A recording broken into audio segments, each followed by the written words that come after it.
tener la oportunidad de ir a un seminario, poder participar de una videoconferencia y poder dialogar, poder aprender. Creo que es una linda instancia, así que yo agradezco a Dios por el Instituto Educa, por su director, Cristian Sepúlveda. Creo que esta es una de las cosas que en lo concreto ayudan a expandir el reino de Dios. Así que yo estoy muy contento por eso. Así que agradecido. Sin más, vamos a comenzar. La verdad que este tema es un tema muy, muy interesante. Creo que es un tema crucial, un tema importante para nuestra fe.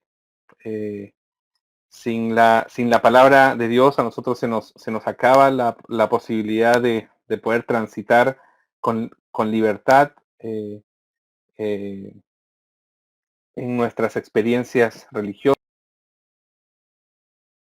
en nuestras experiencias espirituales con el Señor. Y mucho más se nos acaba. Es interesante que podamos partir de ahí. Lo otro que les quería decir antes de comenzar es que si ustedes quieren hacer una pregunta mientras yo voy hablando, lo pueden hacer.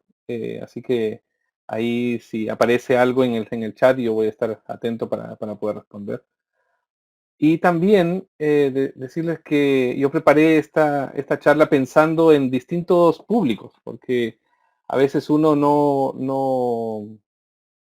a ver, ¿cómo les digo? A veces uno presupone que todo el mundo sabe estos temas y la definición de estos temas, y la verdad que a veces eso no es así. Así que para quienes son más entendidos, tengan paciencia porque al final voy a hablar algo un poquito más profundo sobre el tema. Y para los que son menos entendidos, les doy la buena noticia de que voy a empezar desde el ABC. Así que vamos a tener un poco para todo público. Así que tengan un poco de paciencia y vamos a poder hacer las cosas bien. ¿Sí? Muy bien. Bienvenidos a los que se han incorporado ahora en este rato. Que el Señor les bendiga y ya estamos iniciando nuestro curso. Muy bien, en principio decir que la Biblia es una colección de libros que el mismo Dios mandó a escribir, porque la creación no era suficiente. La creación nos revela quién es Dios. Eso lo dice el Salmo 19, lo dice Romanos 1. La creación nos revela que existe un Dios, que es un ser inteligente, que es un ser creador, que es un ser que ha hecho todas las cosas, y el solo mirar la creación, nosotros podemos dar gloria a Dios y glorificar porque existe a alguien que lo creó. Pero no es suficiente para revelarnos su voluntad, y mucho más no es suficiente para revelarnos a Cristo. Entonces Dios tuvo una excelente idea y mandó a escribir la Biblia. ¿Y cómo lo hizo? Él escogió a un grupo de hombres para realizar esta tarea. Y lo interesante es que todos estos hombres tenían características particulares. Tenían experiencias, historias, crisis, alegrías, triunfos, derrotas.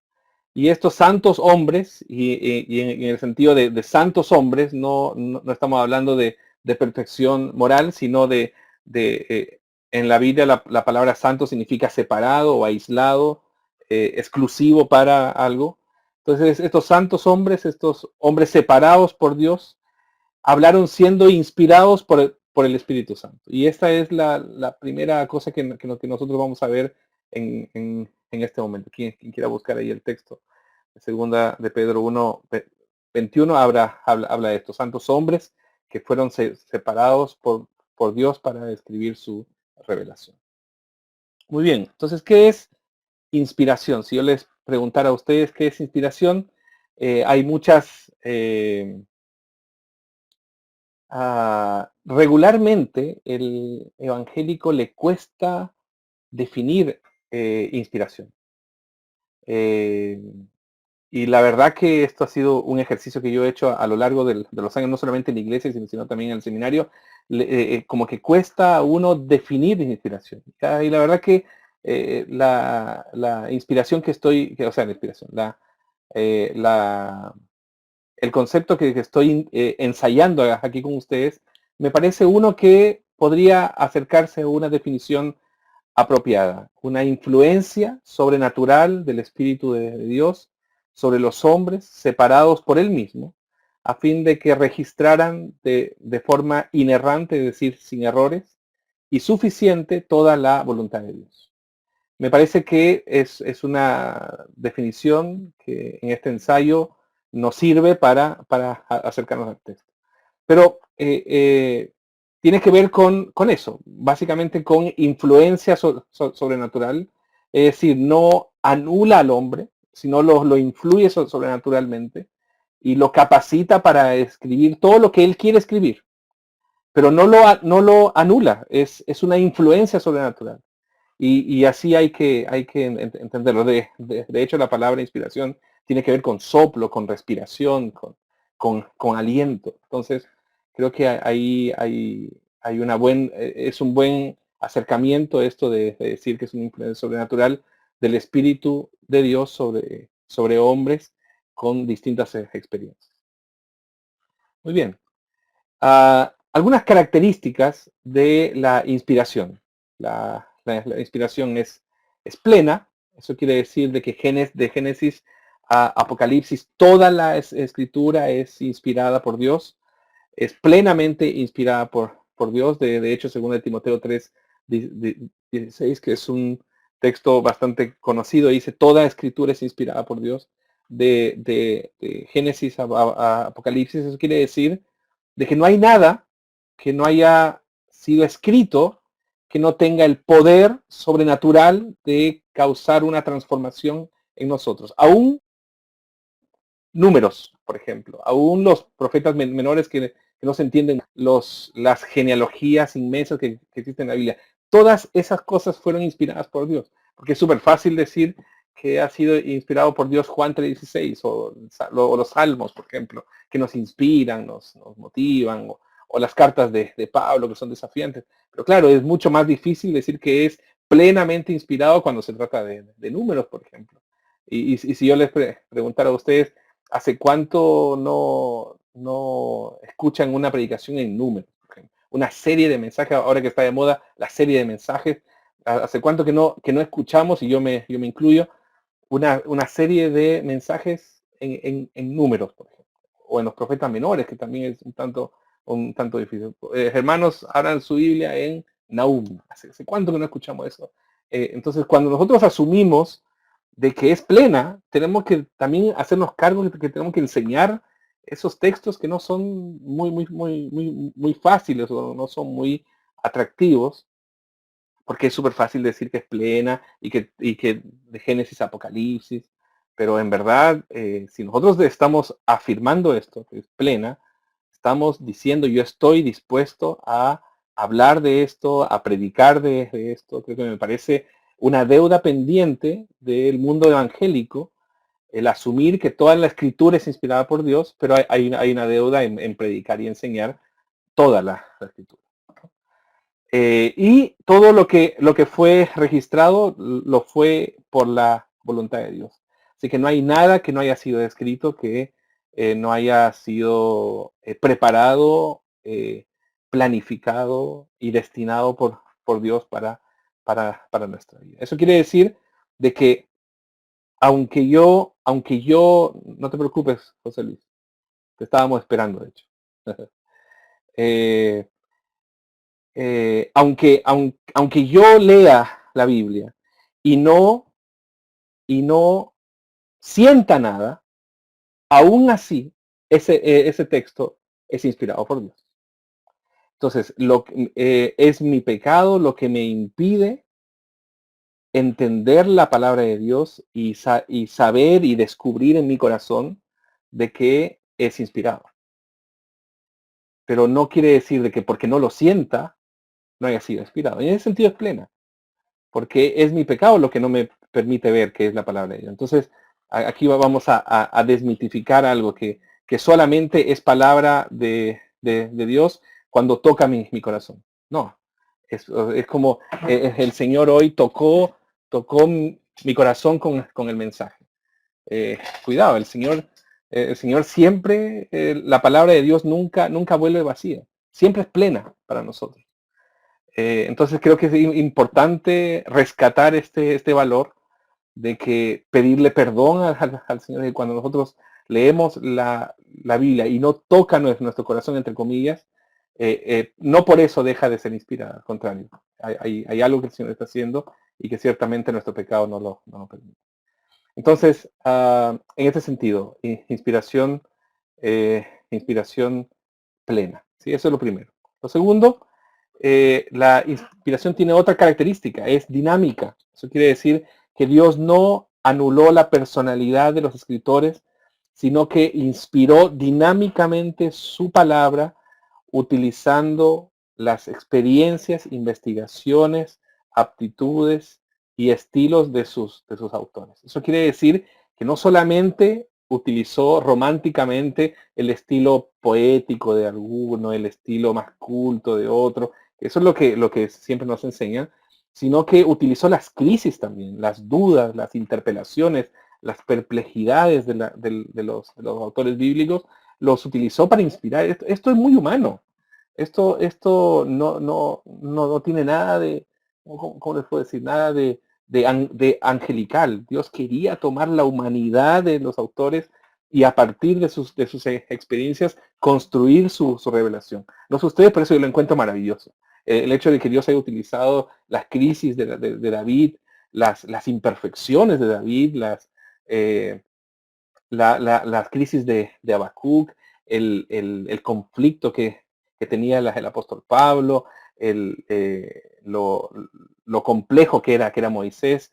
Esto me parece realmente arriesgado por parte de Dios, pero también extremadamente creativo y extremadamente, ¿cómo puedo decir? Genial, genial. Porque es a partir de nuestras propias experiencias, Dios va construyendo su revelación. Entonces creo que nosotros tenemos que acercarnos también a la Biblia, al considerar la inspiración dinámica, tenemos que acercarnos a la Biblia con esta conciencia. La Biblia, o mejor dicho, Dios con su palabra nos interpreta bien, porque él utilizó las experiencias, investigaciones, actitudes, estilo de sus autores, utilizó para que nosotros nos espejáramos, para que nosotros ¿cómo puedo decir? Para que nosotros eh, eh, nos viéramos reflejados en la historia de cada uno de los autores. Eso yo lo encuentro genial, porque cuando yo leo a David, yo me encuentro ahí en mis propias crisis también. Cuando yo me encuentro con el apóstol Pablo en Romanos 7, encuentro mi lucha diaria con el pecado. Entonces, en ese sentido dinámico. Interesante, porque ninguna de las crisis que los hombres de Dios pasaban, fue motivo o sí, no fue motivo para manchar la revelación de Dios, porque la revelación de Dios es perfecta. Entonces, utilizando la personalidad de los escritores, utilizando sus crisis, utilizando sus estilos y sus experiencias, lo hizo perfecto. Entonces me parece interesante que lo podamos ver de ese punto de vista, el tema de la inspiración dinámica. Lo tercero, que también tiene características verbales, es decir, Dios verbalmente se reveló a través de palabras, y todas las palabras de los escritores originales son palabras de Dios, de manera lógica, de manera racional, con ideas, con conceptos, para entenderlos. Por lo tanto, nosotros no podemos pensar de que cuando uno lee la Biblia hay una energía que nos toma y que nos lleva a otra dimensión, porque hay que descubrir el significado en el séptimo cielo, porque no, es muy racional, es muy lógico, hay cosas que hay que entender desde aquí, desde la mente. Entonces, cuando Dios no reveló nada que nosotros no podamos entender. Por eso Deuteronomio 29 dice, las cosas le pertenecen a Dios y las que están escritas se entienden perfectamente y esas hay que practicarlas. Así que no hay nada en la escritura que uno diga, y la verdad que esto uno solamente lo entiende cuando uno está en un séptimo nivel celestial. ¿Qué sé yo? No, eso lo que se entiende en la Biblia, lo que está escrito en la Biblia se entiende racionalmente porque fueron comunicadas a través de palabras, de ideas y de conceptos. Creo que me parece tan interesante que la inspiración la veamos aterrizada en este sentido, de que tal vez lo que nos falta a nosotros y una deuda pendiente del mundo evangélico, lo que nos falta a nosotros uh, es ser más responsables con la educación y con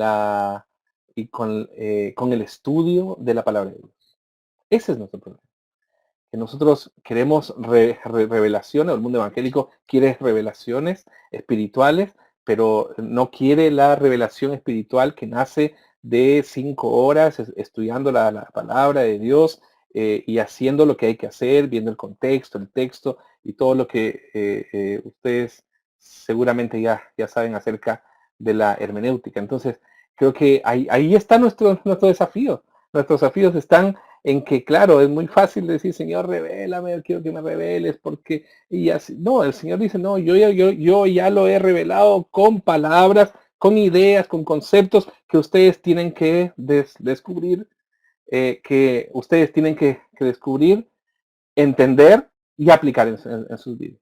Ahí José Luis dice la Biblia como literatura. Si puedes explicar mejor tu pregunta, José Luis, sería súper bueno. Muy bien, avanzamos. No solamente verbal, sino también sobrenatural, porque no es solamente un mero libro, no es solamente un libro para entender, para comprender, es un libro que produce efectos más allá de lo que nosotros podamos imaginar. Dios sobrenaturalmente produce efectos de transformación mediante la acción del Espíritu Santo en todos aquellos que creen en Cristo, haciéndolos sus hijos. En esto creo que me parece importantísimo rescatar también esta característica de inspiración.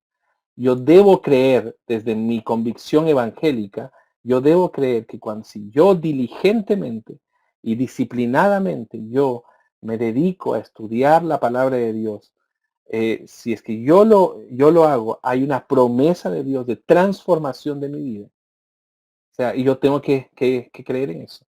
Es si yo comienzo a manosear la palabra de Dios, y yo comienzo a estudiarla, yo comienzo disciplinadamente a ver lo que Dios me quiere decir, esa palabra no vuelve así, esa palabra crea transformación, perseverancia, fruto del Espíritu en mi vida. Entonces creo que me parece importante que nosotros rescatemos este valor o esta característica de lo sobrenatural de la palabra de Dios.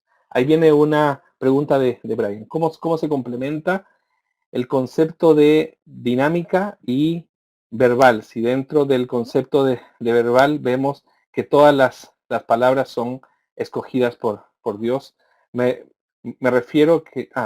bueno, ahí voy a responder a Brian. Lo interesante de lo que planteas es hacernos las preguntas si todas las palabras fueron dictadas por Dios o si más bien fueron ideas, fueron conceptos. Yo creo personalmente que el Espíritu Santo guió cada una de las palabras que los autores fueron escribiendo.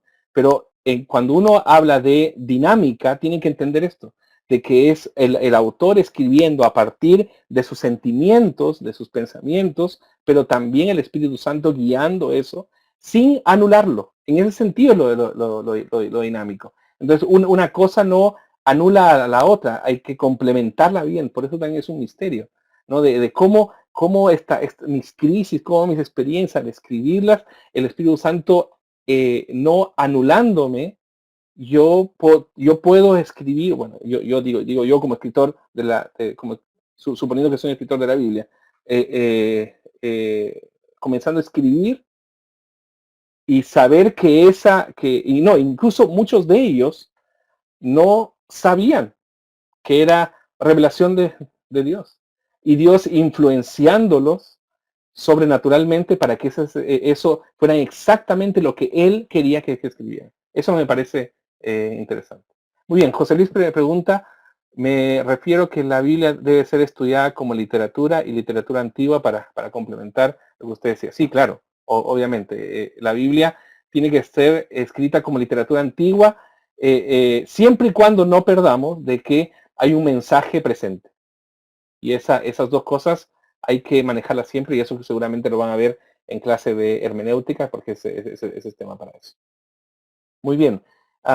Y no sobre la base del razonamiento humano. Sí, estoy de acuerdo con eso. Muy bien, avanzamos sobre las características. Muy bien, dejamos hasta ahí la inspiración y vamos a hablar sobre autoridad. ¿Sí? Como ya les dije a todos los que han entrado en no sé cuánto tiempo vamos 20 minutos de clases. A todos los que han entrado en este tiempo, bienvenidos. Les dije al principio de que vamos a partir por cosas muy básicas al principio y después vamos a ir hincando el diente un poco más profundo y dando algunas ideas para despertar algunas inquietudes tal vez en nuestro desarrollo académico. Así, bienvenidos a todos aquellos que han entrado el último rato. Muy bien, autoridad. Está basada en el hecho de que es la palabra de Dios, revelada e inspirada, y esto es suficiente y razón para ser creída y obedecida, no dependiendo del testimonio de ningún hombre o iglesia. Muy mal escrito ahí, en todo caso. Lo que quiero decir es que su autoridad no deviene del hecho de que es un libro sin errores. Por algún tiempo la teología histórica se tomó esta idea de que la Biblia es autoridad porque no tiene errores, porque todo lo que dice se cumple. No, la Biblia es autoridad primariamente por el solo hecho de que es la palabra de Dios revelada e inspirada. Y eso es suficiente, eso es razón suficiente para ser creída y obedecida, no dependiendo del testimonio de ningún hombre de iglesia. Ese es el punto. De que no es autoridad porque toca mi corazón. No es autoridad porque algún pastor o algún apóstol, algún profeta lo legitima mediante un testimonio, lo que sea. No es autoridad porque la Biblia no contiene errores. No es autoridad porque la Biblia es infalible. Es autoridad solo por el hecho de haber sido revelada e inspirada por Dios. Solo por el hecho de que es palabra de Dios. Esto es un valor fundamental para lo evangélico, porque nos distancia absolutamente de cualquier otra religión que tiene una autoridad por encima de la palabra de Dios. Entonces nosotros nuestra máxima autoridad en cuestiones de revelación es la palabra de Dios. Solo por el hecho de que es revelada e inspirada por Dios. Eso me parece que lo tenemos que, que rescatar para nuestra cultura evangélica. Muy bien, y no solamente eso, sino dar algunas características de autoridad. Por ejemplo, es fuente infalible, es decir, las escrituras son la fuente infalible de toda información que establece definitivamente sobre cualquier asunto en ellas tratada. Única regla de fe y práctica y supremo tribunal. Antes de ir a este punto, respondo lo que dice José Luis. Profe, debe ser creída pero solamente en espiritualidad y moralidad, no en temas científicos. ¿Cuál sería su opinión? Eh, la Biblia no se gasta en demostrar cosas científicas. No sé si ustedes perciben el valor exegético que hay en el primer texto de la Biblia, en el principio creó Dios los cielos y la tierra. Y ahí Dios no se gasta en explicar el origen de cómo Él surgió. Creo que la Biblia no está hecha para demostrar nada. La Biblia está hecha para decir cómo han sido las cosas y estas cosas deben ser creídas y obedecidas. Eh, eh, sin embargo, eso no quita de que la ciencia constantemente va a ir descubriendo o corroborando lo que la Biblia dice. Pero la Biblia no es un libro científico, pero debe ser creída en todos sus aspectos, solo que no es exhaustiva en todos los aspectos. Ese es el punto. Y creo que no se reduce solamente a lo espiritual y moral.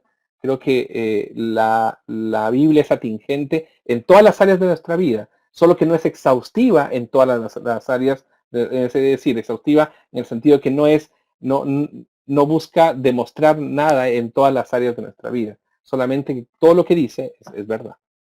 Muy bien, vamos a fuente infalible. Las escrituras son la fuente infalible, es decir, que no fallan. De toda información que establece definitivamente sobre cualquier asunto en ellas tratado. Un poco lo que decía ahora a José Luis. Es nuestra única regla de fe y práctica y supremo tribunal sobre cualquier cosa que nosotros discutamos acerca de la Biblia. Es decir, hay un principio hermenéutico que dice que la Biblia se interpreta por la Biblia misma. Es decir, que el supremo tribunal sobre cualquier discusión, sea de la índole que sea, el supremo tribunal es la misma Biblia. Nosotros tenemos que ser diligentes para aprender a, a, a, a estudiarla y y a descubrir los significados que están en la escritura. Emanuel también, la Biblia, si bien no es científico, ya que como decía el profe, no busca demostrar nada, sí menciona algunas cosas científicas, como el proceso del agua, que la Tierra es redonda, etcétera. Por eso la palabra de Dios es infalible. Gracias, Emanuel. Sí, justamente tú lo has explicado mejor que yo. De hecho, tú deberías estar dando esta clase. Creo que es importante que nosotros podamos rescatar este valor, ¿no? Creo que hubo una corriente evangélica muy fuerte que se llamó evidencialismo, que intentó y que intenta en realidad demostrar con evidencias que la Biblia tiene razón. Y la verdad que me parece que es como esa película que uno ya sabe el final. Eh, Creo que nosotros tenemos que eh, aprender a reconocer en la palabra de Dios su infalibilidad y que nosotros partimos de la palabra de Dios para construir ideas. No construimos ideas y las buscamos corroborar con la palabra de Dios. Muy bien, ok, me parece entonces, dice José Luis, es solo autoridad en temas religiosos y morales, me parece bien este concepto de autoridad. Lo que pasa es que los grupos literalistas quieren con la Biblia justificar hasta los temas científicos y biológicos. Justamente lo que estaba diciendo, aunque es autoridad en todos los temas, cuidado, en todos los temas que la Biblia menciona es autoridad. Y no creo que la Biblia solamente eh, sea autoridad solamente en cuestiones religiosas y morales. Creo que hay otros aspectos también. Pero bueno, seguimos avanzando. Otras características de autoridad es que, a ver, ahí está, que reflejan los atributos de Dios. Por ser una acción sobrenatural del Espíritu Santo, reivindican, perdón, atributos divinos, perfectas, fieles, rectas, puras, eternas, verdaderas, justas, etc. Entonces, pero quiero quiero meterme un poquito aquí al tema porque es lógico. Si la palabra de Dios, o sea, si la palabra es palabra de Dios, entonces refleja sus propios atributos. Eso estamos claros y creo que está más claro que el agua. Pero quiero decir algo con respecto a esto. La palabra de Dios no nos... A ver. Ya, ok, lo voy a explicar así. ¿Por qué yo no, por qué yo no mato? Yo no mato. El mundo, la cultura evangélica me dice, o el mundo religioso me dice, yo no mato porque la palabra de Dios dice, no matarás. ¿Por qué yo no miento? Porque la palabra de Dios me dice, no mentirás. ¿Por qué yo no adultero? Porque la palabra de Dios me dice, no adulteras. Entonces, si nosotros convertimos esto en solamente un mero cumplir lo que la palabra dice, entonces hay algo que falta en esta lógica. Y es el carácter de Dios. La, la, la Biblia refrenda o refleja el carácter de Dios. Y mi vida y mi ética es una recuperación de la imagen de Dios y del carácter de Dios perdido en mí por causa de la caída. Entonces, mi lógica debería ser esta. ¿Por qué yo no miento? Yo no miento, o perdón, yo no debería mentir porque Dios es verdad. Y la Biblia pretende reflejar eso. Entonces, yo no mato porque Dios es vida y la Biblia refleja eso. Yo no adultero porque Dios es fiel. Yo no adoro a otros dioses porque Dios es uno. ¿Se entiende? Entonces, es la Biblia no es un mero dictador de reglas, es el reflejo del carácter de Dios. Y mi vida tiene que buscar ser ese reflejo. Y la Biblia se convierte en una ruta o en una confirmación para que yo busque una vez más tener una relación con Dios. Entonces, en este sentido es autoridad para mi vida. Porque la Biblia me ayuda a mí a poder eh, a poder reflejar el carácter de Dios, porque la Biblia refleja también el carácter de Dios.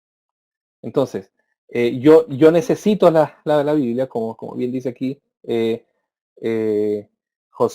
José Luis, dice, la ley escrita en el corazón, el estándar del ser humano perdida, es justamente por este estándar perdido mío, yo necesito la palabra de Dios.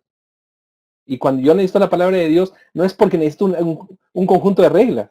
Yo lo que necesito, yo necesito la palabra de Dios porque ella refleja el carácter de Dios y yo necesito reflejar el carácter de Dios. Por eso es importante la Biblia. Entonces, por eso es autoridad, por eso yo la necesito. Y por eso que yo la tengo y digo, todo lo que tú digas, todo lo que tú dices, le digo a la Biblia, todo lo que tú dices es importante para mí. Es autoridad para mí. ¿Por qué? Porque refleja el carácter de Dios para mi vida. Justamente lo que yo necesito. Esa es un poco la idea. Exactamente. La Biblia refleja a Dios. Como dice Pablo Miranda. Muy bien, avanzamos. Otra característica de la autoridad es que tiene evidencia interna. Todas estas evidencias externas que ya estaba mencionando se complementan con esta evidencia interna. Los profetas, por ejemplo, una de las frases más conocidas es que así dice el Señor, por ejemplo. Y eso es una evidencia interna de que es el Señor quien está hablando, no es el profeta, es el Señor quien está dictaminando la denuncia, la profecía, la exhortación, etc. Los apóstoles, en primera de Tesalonicenses 2:13, hay uno de varios versículos que hablan sobre esto. No como de hombres, o no como de palabra de hombres, sino como palabra de Dios. Y el mismo Jesús decía, está escrito en Mateo 4:4, o la escritura no puede fallar en Juan 10:35. Entonces hay también una evidencia interna que demuestra de que los profetas, los apóstoles, el mismo Jesús, afirmaban de que lo que estaba escrito en la Biblia era palabra de Dios y no podía fallar. Muy bien, vamos a otro. ¿Cuál es el problema de esto? Es que hay una usurpación de la autoridad divina. Yo creo que la religiosidad evangélica, y no solamente la evangélica, la católica también, y todos los que se denominan cristianos por causa de nuestro corazón perdido y nuestro corazón desfigurado por la caída, hay una propensión en admitir fuentes adicionales o suplementarias de autoridad que tienden a usurpar la autoridad de la palabra de Dios.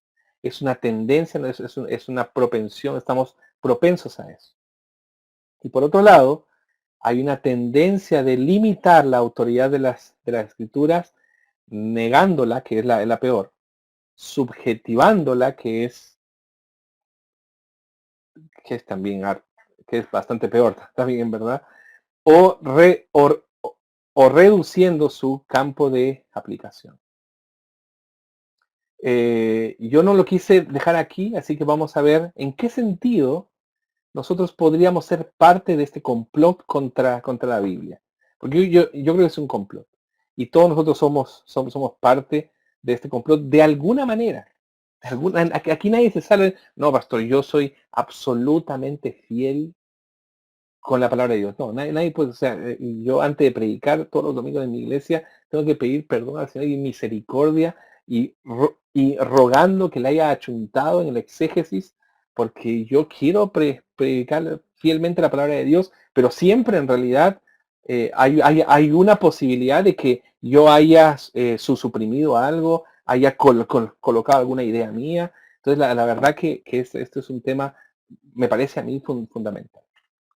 Muy bien, la primera es la tradición degenerada en tradicionalismo. Es decir, las tradiciones eclesiásticas pueden adquirir autoridad que no poseen cuando usurpan la autoridad bíblica. Este era un problema que Jesús lo vivió en carne propia con los fariseos y con los saduceos, ¿no? Ellos colocaban bueno, creo que lo dice Brian aquí, el primer enunciado se relaciona con una práctica parecida, bueno, justamente lo que estoy diciendo, la cual citaba la ley o la tradición oral al mismo nivel de la Torah escrita. Bueno, pero eso nos pasa también en nuestras iglesias actualmente. Yo soy presbiteriano, así que imagínense las tradiciones que nosotros tenemos. Muchas,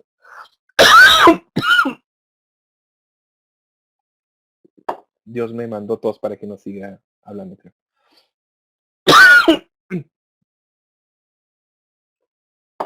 Dios me... va, Dios me- Muchas de nuestras tradiciones pueden ser bíblicas, pero algunas de ellas necesitan ser reformadas a partir de la palabra de Dios. Creo que sí, es importante. Sí, yo creo que me están arrepintiendo. Entonces, eh, claro, es muy fácil pensar en los fariseos, en los fariseos, es muy fácil pensar en los saduceos de esa época, pero nosotros también somos, y eso que y yo soy fariseo, o sea, yo tengo una postura muchas veces aquí las cosas se hacen así, y la verdad que es ser más exhaustivo y ser más serio y ser más absoluto con la palabra de Dios es algo importante para nosotros. Entonces creo que hay que tener cuidado con que nuestras tradiciones reemplacen a la palabra de Dios. Eso no significa que la tradición eclesiástica sea necesariamente mala. Ese es mi punto. Y yo ahí como presbiteriano tengo que decir esto. Si la tradición refleja la enseñanza bíblica, no siendo considerada normativa o autoritativa no es mala. Por ejemplo, las confesiones, los catecismos, es decir, los símbolos de fe, si están de acuerdo a la palabra de Dios y si son fieles a la palabra de Dios, bienvenidos sean y nosotros vamos a seguirlas.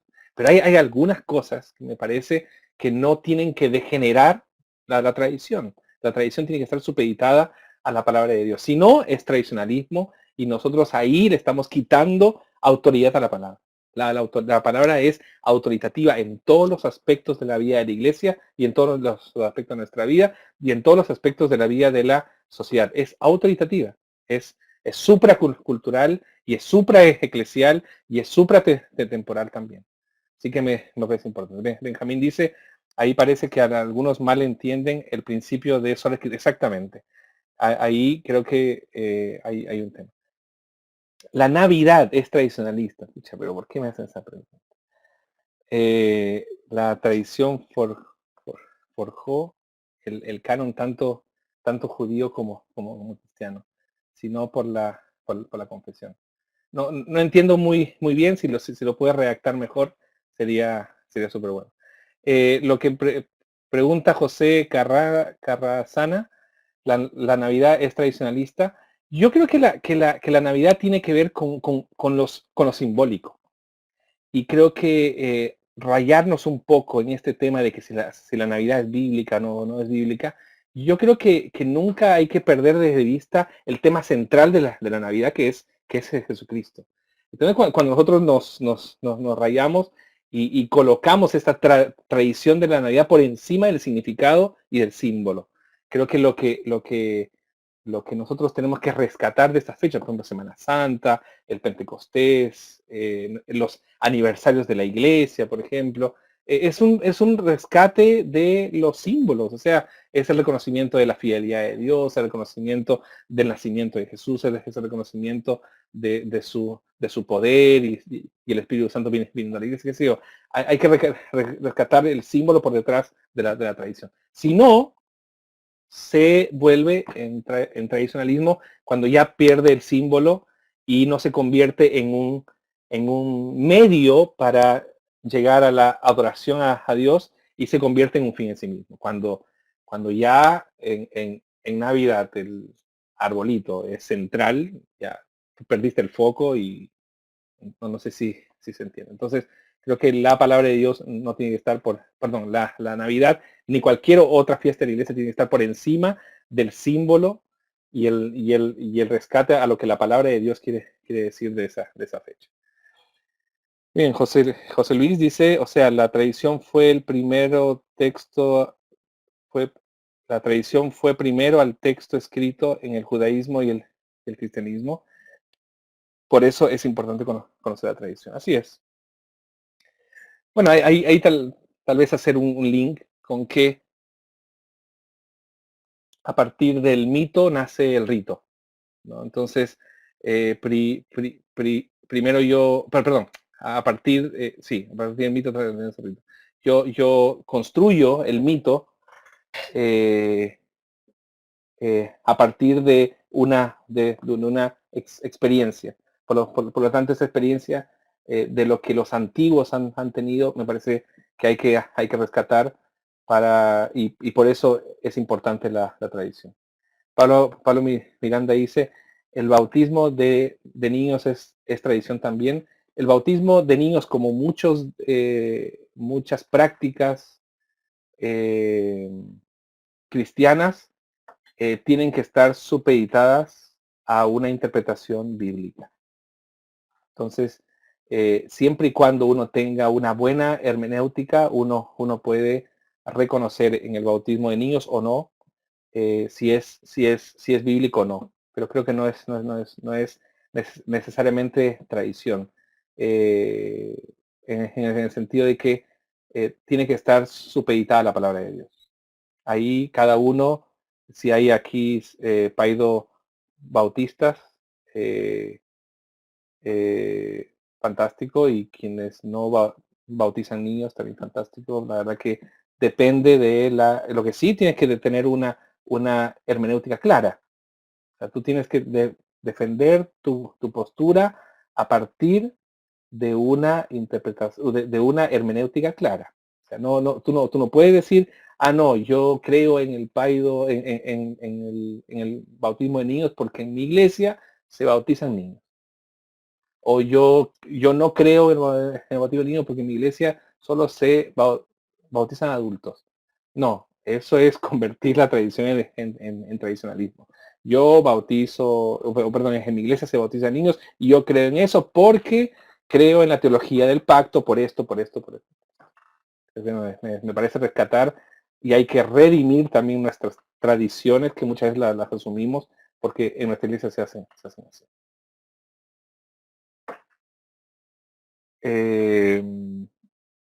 Viendo al niño como hijo del pacto, José Luis, pues, ese mismo tema sin interpretación del creo, no se puede entender el tema de otro. Sí, yo creo que tiene que ver con una hermenéutica, así que yo no me quiero meter en el tema porque cada uno tiene su propia interpretación. Lo que sí es exigible, lo que sí es requisito, es que si tú quieres tener una postura sobre algún tema de la Biblia, tienes que tener una hermenéutica clara. Listo.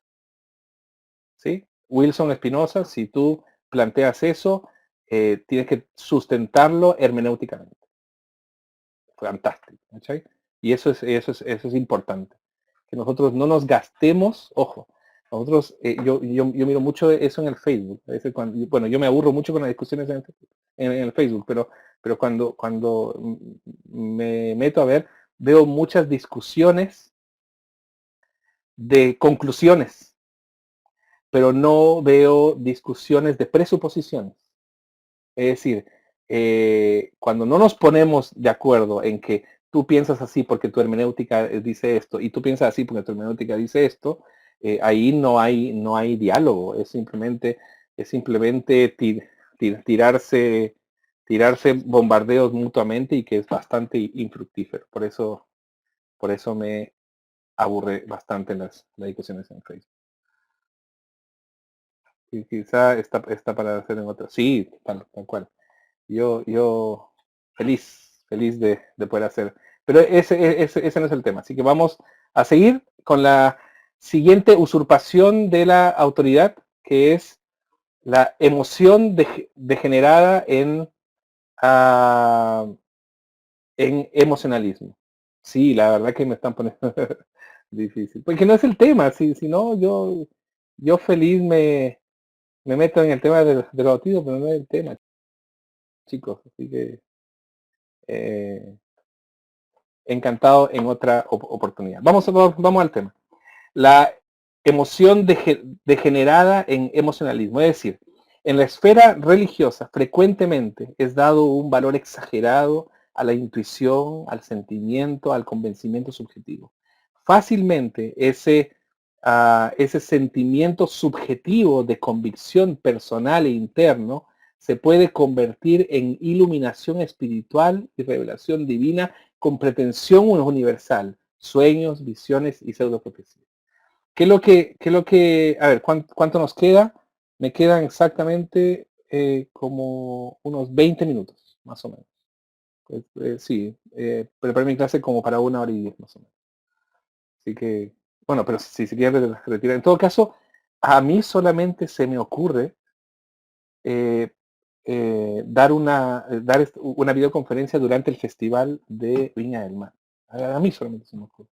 Porque la verdad que podríamos estar todos viendo el festival, pero bueno, eh, yo lo dejé grabando. Así que si quieren el video se lo paso después. Muy bien, entonces, ¿qué es lo que nosotros tenemos aquí? Es que hay un sector del mundo evangélico que le ha dado un valor exagerado al tema del sentimiento. Ojo, yo no estoy criticando la emoción ni la tradición. No sé si ustedes se dan cuenta. Es la tradición degenerada en tradicionalismo y la emoción degenerada en emocionalismo. La emoción es, o sea, cuando Jesús camina con los discípulos en Emaús, qué es lo que pasa cuando abría la palabra? Dice los discípulos y Lucas escribiendo eso, debe haber sido espectacular. Escribiendo eso, dice, ardía nuestro corazón.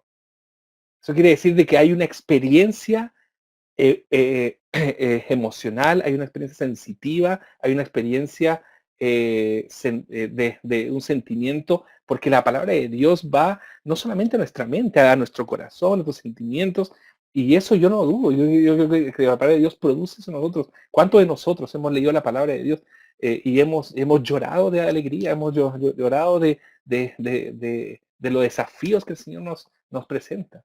Es importante que no perdamos de vista esto para quienes son mucho más racionales para sus cosas en la teología. No perdamos de vista de que la palabra de Dios también cala en lo profundo de nuestras emociones. El problema es pensar que mis experiencias espirituales son universales. Es decir, si tú no tienes la misma experiencia que yo tuve, entonces eres menos espiritual. Ese es el problema. El problema no es tener la experiencia espiritual.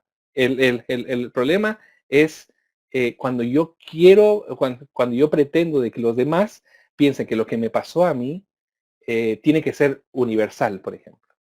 Es decir, que yo transforme esta experiencia en una iluminación espiritual y revelación divina con pretensión universal. Ese es el problema. Cuando yo tengo un sueño y lo comparto como viniendo de Dios. No, es tu experiencia. Quédate con tu experiencia. Y supedita toda esa experiencia a la palabra de Dios.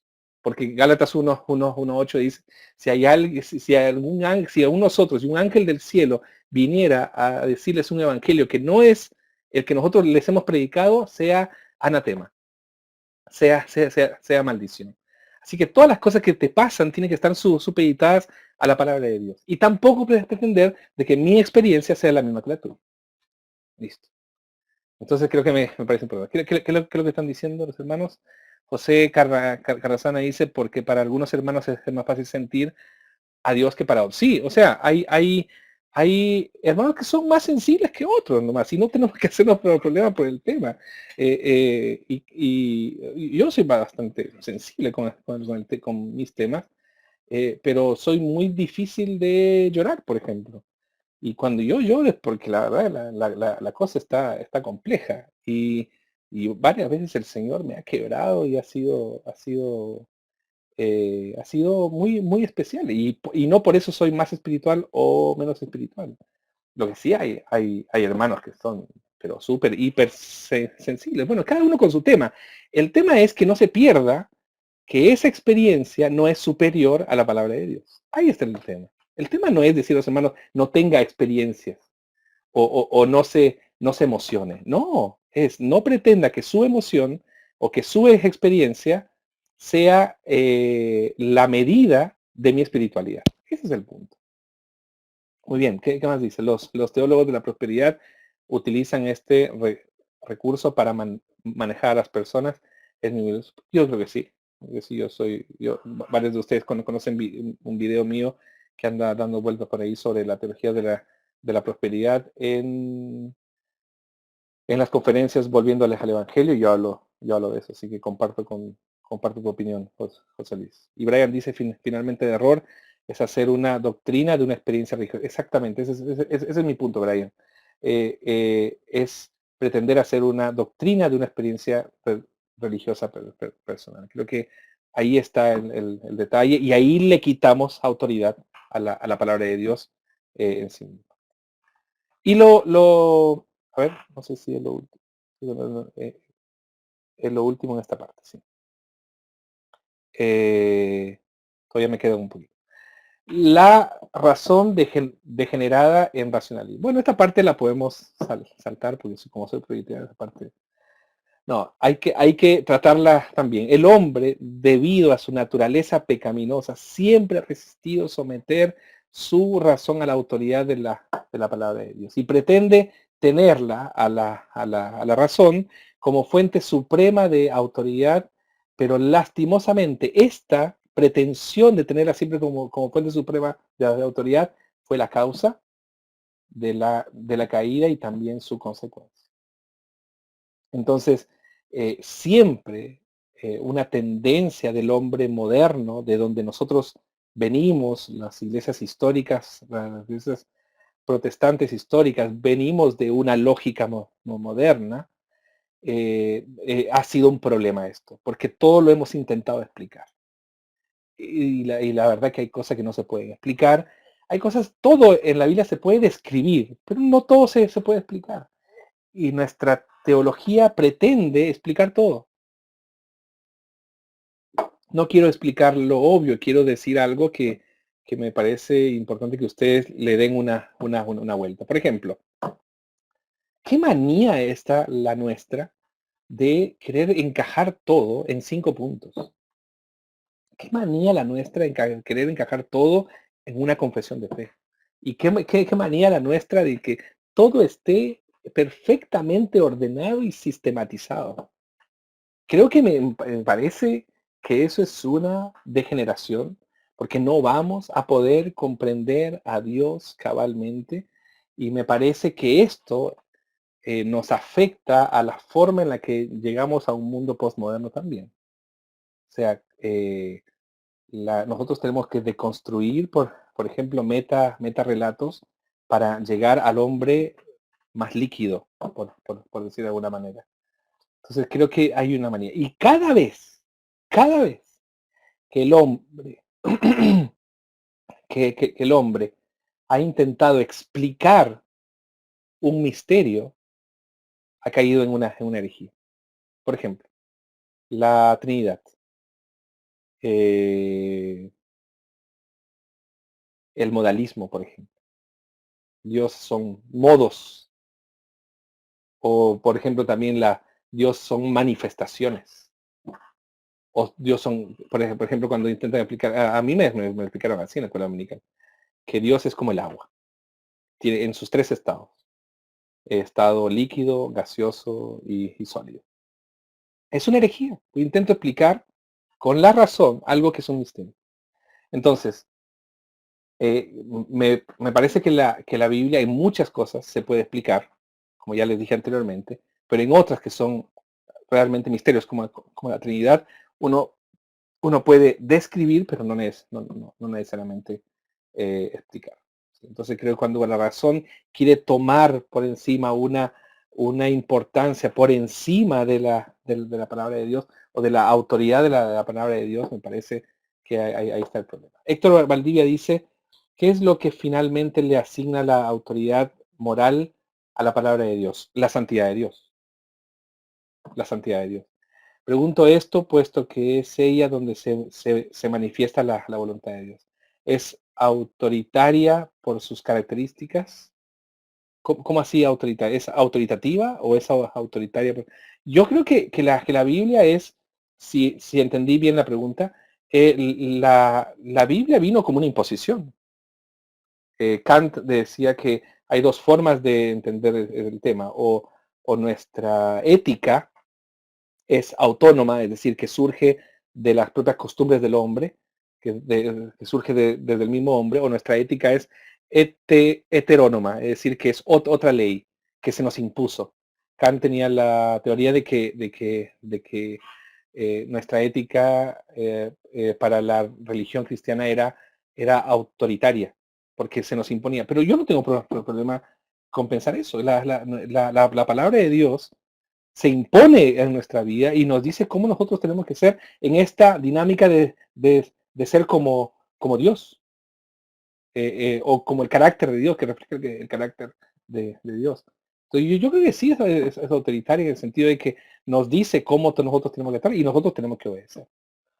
Es autoridad la palabra de Dios por las características que posee. ¿Cómo puede aquel que no cree someterse? Yo ya dije eso al principio. Dije que autoridad, que eh, la, la autoridad de la palabra no deviene de sus características, sino deviene del hecho de que es la palabra de Dios solamente, y que ha sido inspirada y revelada por Dios. Y sus características son una consecuencia de esa autoridad, no es al revés. ¿Sí? Eso ya lo dije al principio. El que la Biblia sea autoritativa significa, dice Benjamín, significa que hay que interpretarla normativamente en todas sus partes. Bueno, ahí tienes que diferenciar, por ejemplo, en el Antiguo Testamento, entre la ley civil, la ley ceremonial y la ley moral. La ley civil y la ley ceremonial no son más normativas. Entonces, creo que lo que nosotros tenemos que aprender a ver, Benjamín, es a interpretarla normativamente siempre y cuando nosotros sepamos interpretarla. Porque si nosotros la interpretamos, cuando nosotros la interpretamos literalmente para que sea una norma, podemos entrar en un problema. José Carrasana dice, la verdad, siempre que uno quiere creer en Dios a su manera, termina equivocado.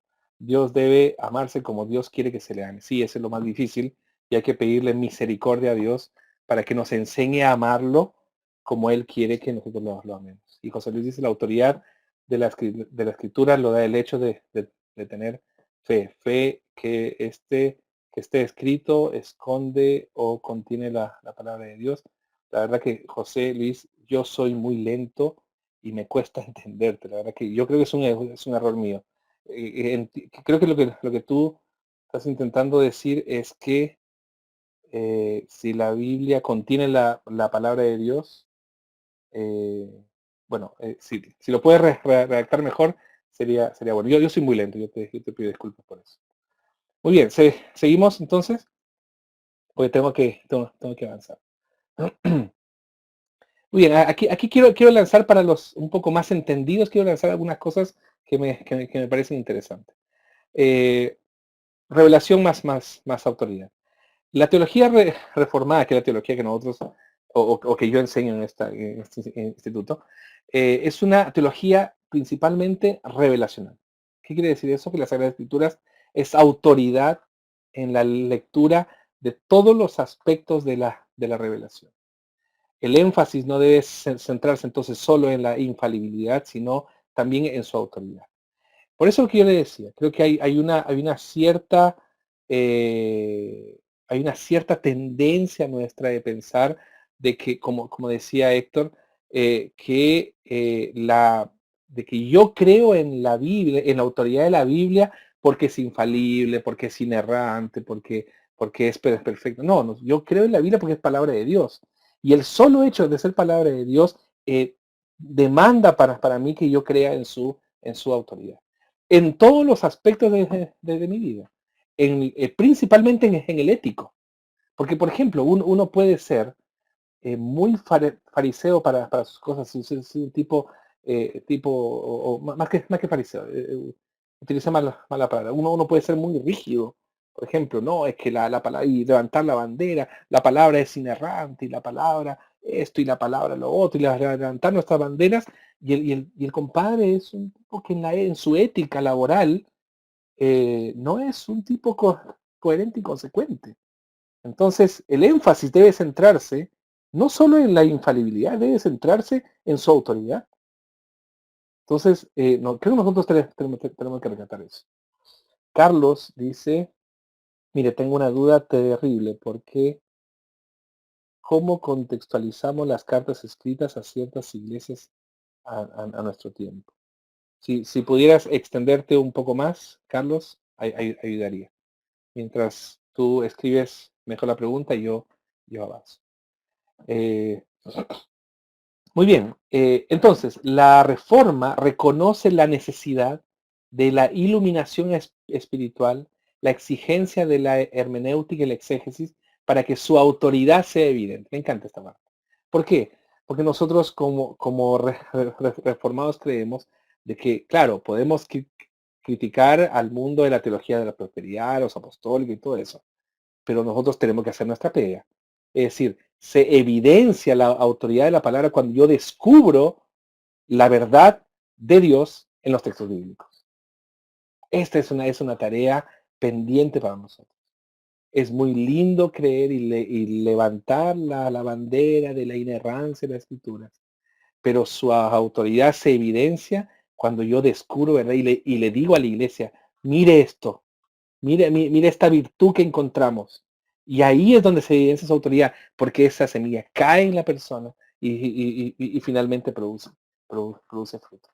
Entonces creo que es importante para nosotros rescatar ese valor de la iluminación espiritual, de la exigencia de la hermenéutica y la exégesis, etc.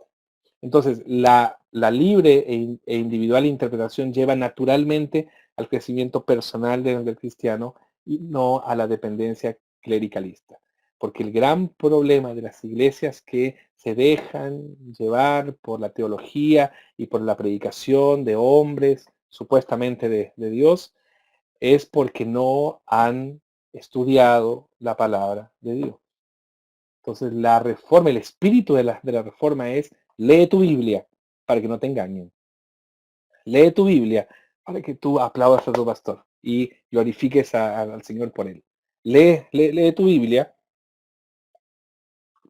para evidenciar la autoridad de la palabra de Dios. Muy bien. Y la última, la última diapositiva que tengo, entiendo que sí. Sí, es la última diapositiva que tengo. Dice: la tradición protestante reformada afirma que las escrituras son la base para su pensamiento y práctica.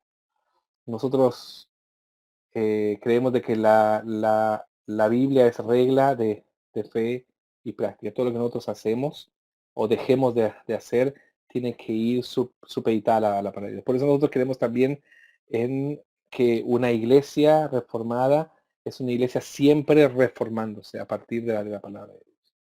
Entonces nuestra lucha no se debe centrar en la inerrancia y la infalibilidad de las escrituras, que lo sabemos todos que es así, que si alguna vez hay que defenderlo, lo vamos a defender, pero tiene que centrarse en su autoridad. Nosotros estamos en un momento del, de la- del mundo evangélico eh, que está, no explícitamente, implícitamente está cuestionada la autoridad de la palabra de Dios.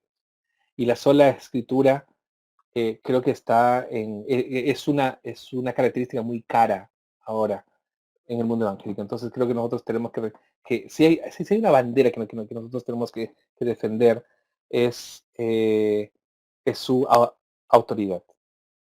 Es su autoridad.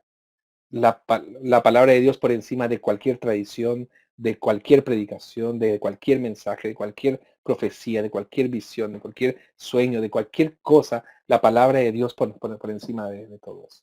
Creo que ahí nosotros recuperamos el espíritu de la reforma.